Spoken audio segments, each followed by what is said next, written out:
Hindi. Good morning ma'am. Video. Good morning हम बालराम कथा। हाँ, बालराम कथा की बुक निकाल लीजिए। Yes ma'am. निकाल लो सब। Yes ma'am.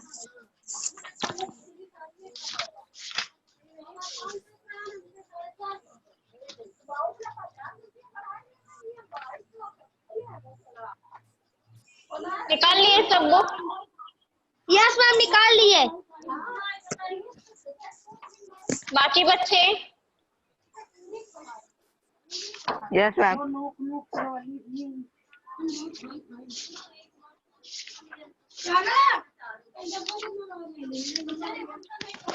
चलो स्टार्ट करें। Yes ma'am. अभी तक हम लोग ने क्या पढ़ा था कि राम का वनगमन, कि राम कैसे वन के लिए गए। ठीक, अब हम लोग स्टार्ट करेंगे चित्रकूट में भरत।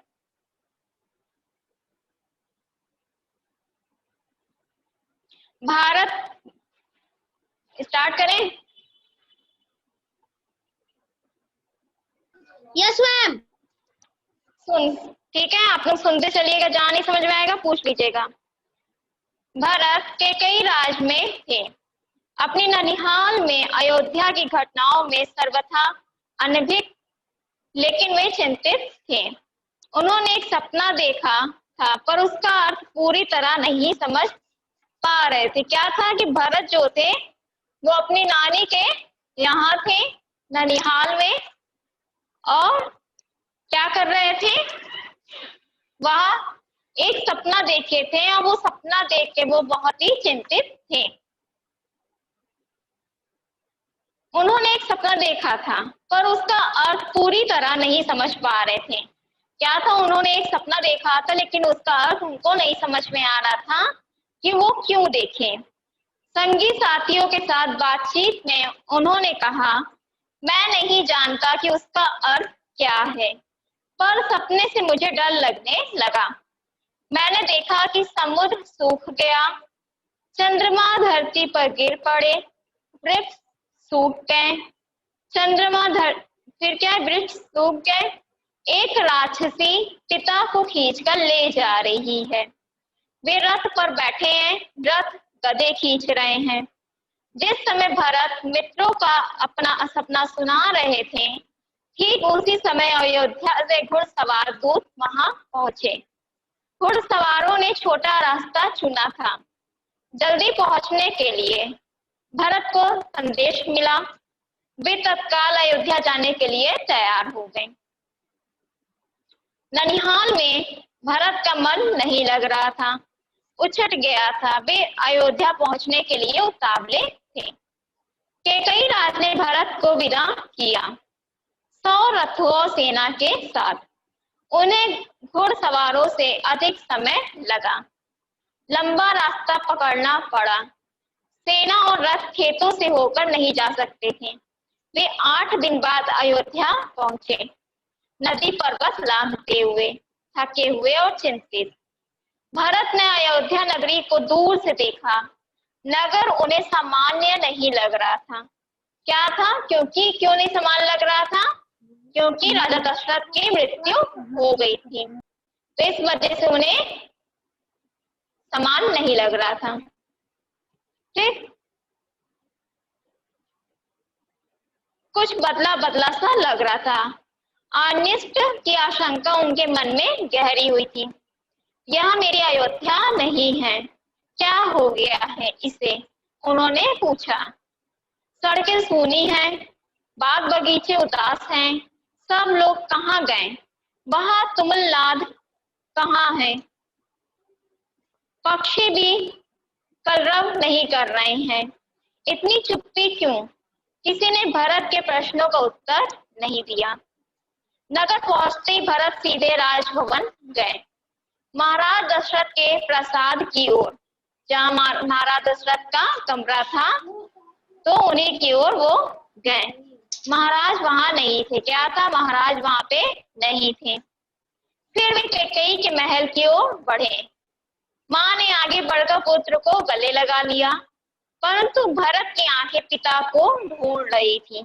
उन्होंने मां से पूछा, पुत्र तुम्हारे पिता चले गए। उन्होंने मां से पूछा, पुत्र तुम्हारे पिता चले गए। वो बताती हैं कि तुम्हारे पिताजी की मृत्यु हो गई। वहां जहां एक दिन हम सबको जाना है, उनका निधन हो गया। भरत यह सुनते शोक में डूब गए, पछाड़ खाकर गिर पड़े, विलाप करने लगे। मां कैकेयी ने उन्हें उठाया, ढांढस बंधाया और कहा, उठो पुत्र यशस्वी, तुम कुमार शोक नहीं करते। तुम्हारा इस प्रकार दुखी होना उचित नहीं है, राजगुरु के विरुद्ध है, अपने को संभालो। क्या से क्या हो गया? भरत यह मानकर चल रहे थे कि पिता राज्याभिषेक की तैयारी में व्यस्त होंगे। सब कुछ उल्टा हो गया। उन्होंने मेरे लिए कोई संदेश दिया? भरत ने मां से पूछा। नहीं। अंतिम समय में उनके मुंह से केवल 3 शब्द निकले, हे राम, हे सीते, हे लक्ष्मण। तुम्हारे लिए कुछ नहीं कहा। भरत व्याकुल थे, विकलता बढ़ती जा रही थी। वह तुरंत राम के पास जाना चाहते थे। महाराज ने उन्हें वनवास दिया है 14 वर्ष के लिए। फिर उसके बाद क्या हुआ? सीता और लक्ष्मण भी राम के साथ गए। कैकेयी ने भरत का मन पढ़ते हुए कहा, वह जानती थी कि भरत यहाँ से सीधे राम के पास ही जाएंगे, परंतु वनवास क्यों? भ्राता राम से कोई अपराध हुआ? राम ने कोई अपराध नहीं किया। महाराज ने उन्हें दंड भी नहीं दिया। इसके लिए मैंने महाराज दशरथ से प्रार्थना की। मुझे तुम्हारे हित में यही उचित लगा। कैकेयी ने कहा। वरदान की पूरी कथा सुनाते हुए उन्होंने कहा, उठो पुत्र, राजगद्दी संभालो, अयोध्या का निष्कंठ राज अब तुम्हारा है। भरत अपना क्रोध रोक नहीं सके, चीख पड़े, यह तुमने क्या किया माते? ऐसा अनर्थ, ऐसा अपराध, अपराधनी हो तुम। वन तुम्हें जाना चाहिए था, राम को नहीं। मेरे लिए यह राज अर्थहीन है। पिता को खोकर, भाई से बिछड़कर नहीं चाहिए मुझे ऐसा राज्य। इसी बीच मंत्रीगण और सभासद भी वहां आ गए। भरत बोलते रहे, तुमने पाप किया है माते, इतना साहस कहाँ से आया तुमने? किसने तुम्हारी बुद्धि भ्रष्ट की? उल्टा पाठ किसने पढ़ाया? यह अपराध अक्षम्य है। मैं राजपद नहीं ग्रहण करूंगा। तुमने ऐसा सोचा कैसे?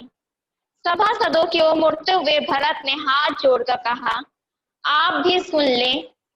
मेरी माँ ने जो किया उसमें मेरा कोई हाथ नहीं है। मैं राम की सौगंध खाकर कहता हूँ, मैं राम के पास जाऊंगा, उन्हें मनाकर लाऊंगा, प्रार्थना करूंगा कि वे गद्दी संभाले, मैं दास बनकर रहूंगा। भरत बहुत उत्तेजित हो गए थे, स्वयं पर नियंत्रण नहीं रख सके। बोलते बोलते उनकी सांस उखड़ने लगी, वे चकराकर धरती पर गिर पड़े। सुध बुध लौटी तो भरत रानी कौशल्या की महल की ओर चल पड़े। उनसे लिपटकर बच्चों की तरह बिलखकर रोए, उनके चरणों में गिर पड़े। कौशल्या आहत थी। उन्होंने कहा, पुत्र, तुम्हारी मनोकामना पूरी हुई, तुम जो चाहते थे हो गया। राम अब जंगल में है, अयोध्या का राज तुम्हारा है। मुझे बस एक दुख है कि कैकेयी ने राज लेने का जो तरीका अपनाया वह अनुचित था, निमर्म था। तुम राज करो पुत्र, पर मुझ पर एक दया करो, मुझे मेरे राम के पास भिजवा दो। भरत ने रानी कौशल्या से क्षमा मांगी, सफाई दी, रानी कैकेयी के व्यवहार पर गले व्यक्ति की। राम मेरे प्रिय अग्रज हैं, मैं उनका अहित सोच भी नहीं सकता, मैं निरपराध हूँ। कौशल्या ने भरत को क्षमा कर दिया, उन्हें गले से लगा लिया। भरत सारी रात फूट फूट कर रोते रहे। सुबह तक शत्रुघ्न को पता चल गया कि कैकेयी के कान किसने भरे। मंथरा अयोध्या के घटनाक्रम से घबरा गई थी और छिप गई। कुछ दिनों से उसे किसी ने नहीं देखा। भरत और शत्रुघ्न राम को वापस लाने पर मंत्रणा कर रहे थे। तभी शत्रुघ्न की दृष्टि बचकर निकलती मंथरा पर पड़ी। उन्होंने लपक कर उसके बाल पकड़ लिए और खींचते हुए भरत के सामने लाए। भरत की दासी की भूमिका बताई। जो भरत थे उनको दासी की भूमिका बताई कि इनकी वजह से ही रानी कैकेयी ने ऐसा किया था। शत्रुघ्न उसे जान से मार देने पर उद्यत थे। भरत ने बीच बचाव किया। मुनि वशिष्ठ अयोध्या का राज सिंहासन रिक्त नहीं देखना चाहते थे। खाली सिंहासन के खतरों से वे परिचित थे। उन्होंने सभा बुलाई, भरत और शत्रुघ्न को आमंत्रित किया। भरत से कहा, बस तुम राजकाज संभालो। पिता के निधन और बड़े भाई के वन गमन के बाद यही उचित है। भरत ने महर्षि का आग्रह अस्वीकार कर दिया। बोले, मुनिवर, यह राज राम का ही है, वही इसके अधिकारी हैं। मैं यहाँ पाप नहीं कर सकता। हम सब वन जाएंगे और राम को वापस लाएंगे। वन जाने के लिए सभी तैयार थे। भरत ने सबके मन की बात कही थी। सबकी इच्छा थी कि राम अयोध्या लौटे आए।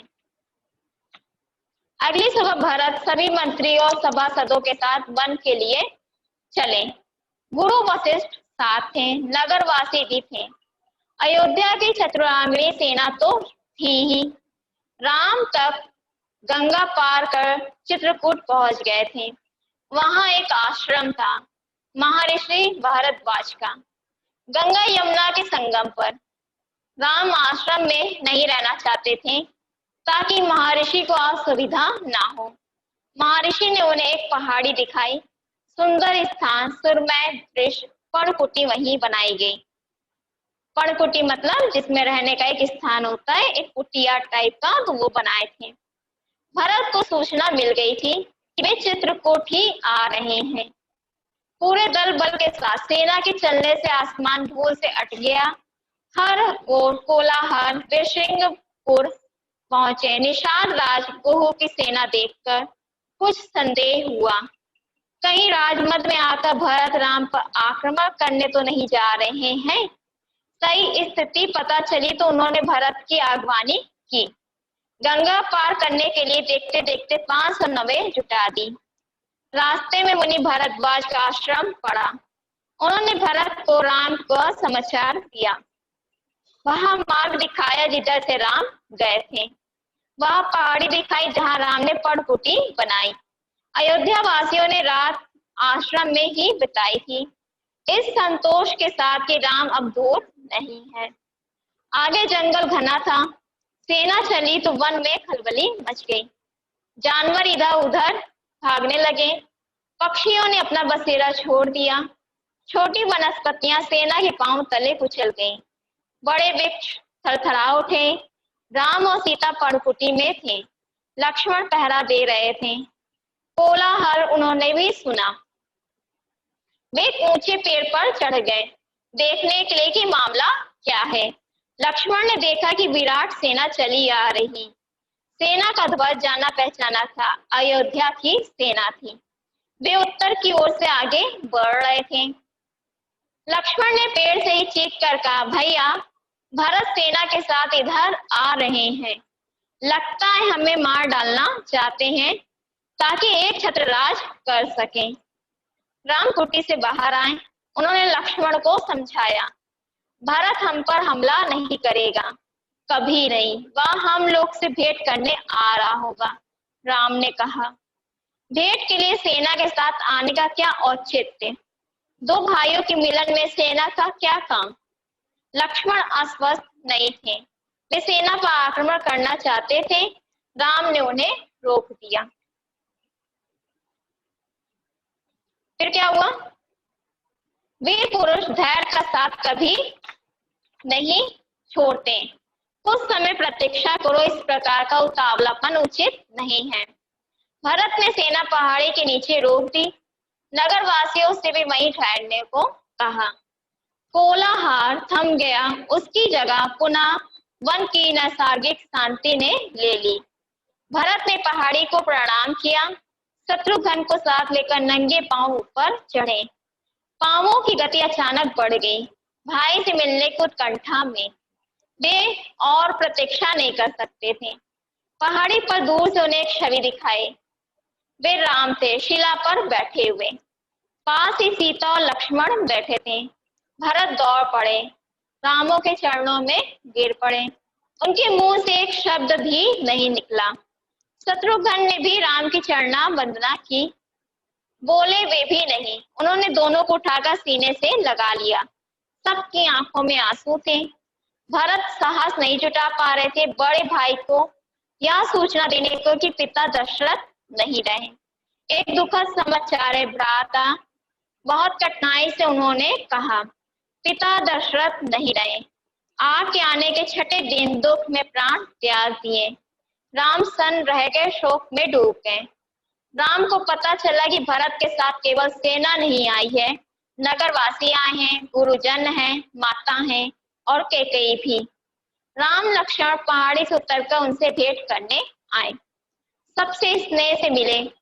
सीता को तपस्विनी के वेश में देखकर माताएं दुखी हुई। राम ने कैकेयी को प्रणाम किया सहज भाव से।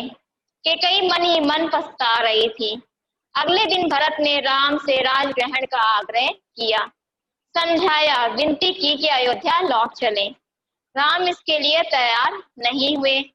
पिता की आज्ञा का पालन अनिवार्य है। पिता की मृत्यु के बाद मैं उनका वचन नहीं तोड़ सकता। भरत को राजकाज समझाया, कहा कि अब तुम ही गद्दी संभालो, यह पिता की आज्ञा है।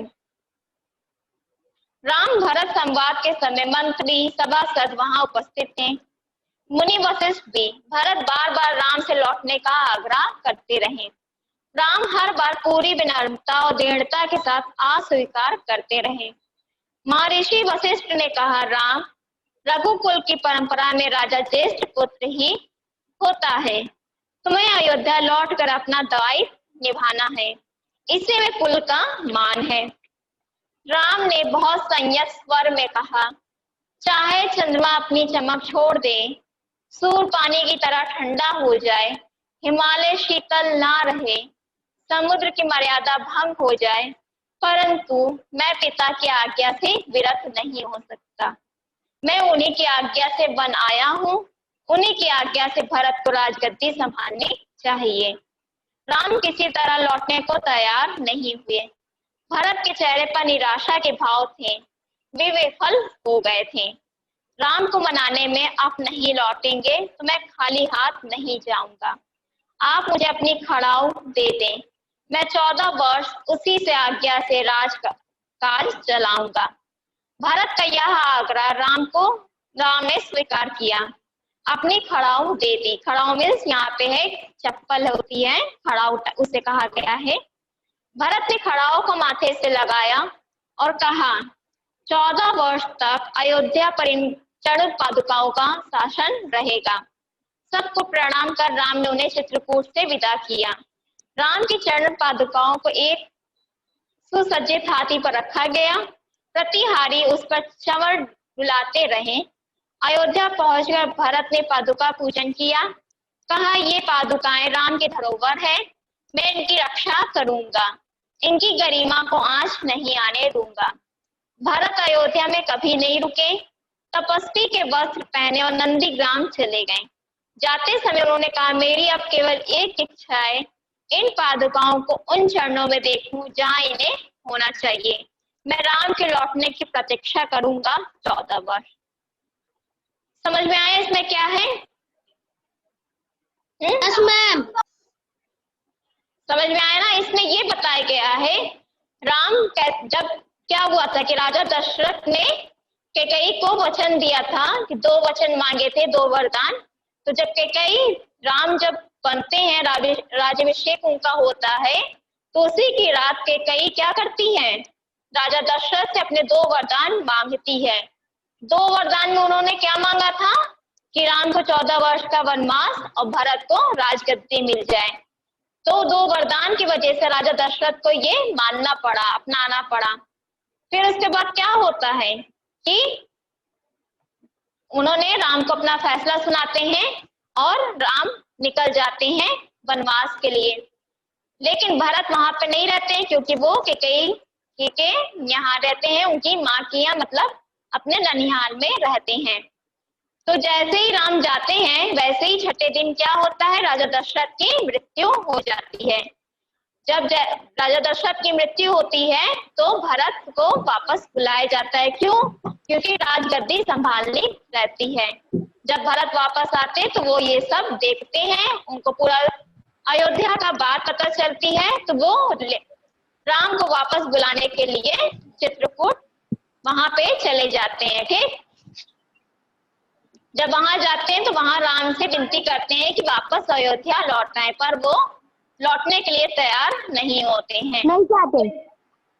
इसी तरह भरत वापस खाली हाथ सिर्फ अपने खड़ाऊ लेकर, राम के खड़ाऊ को लेकर वापस आ जाते हैं और इसी तरह 14 वर्ष तक वो राज संभालते हैं। ठीक है, समझ में आ गया? Yes ma'am. नेक्स्ट, बाकी सबको यस मैम। कोई कंफ्यूजन तो नहीं किसी को? जाना? No ma'am. ठीक है, समझ में आ रहा ना चैप्टर सब? Yes ma'am. तो नेक्स्ट चैप्टर दंड, अब आगे इन्हीं के आगे फिर ऐसे राम कथा की एक रामायण के रूप में ये है। ठीक है, अब नेक्स्ट चैप्टर है हमारा दंडक वन में 10 वर्ष, जो नेक्स्ट डे पे स्टार्ट करेंगे। ठीक है, यस मैम। चलिए, thank you class. Thank you ma'am. Bye ma'am.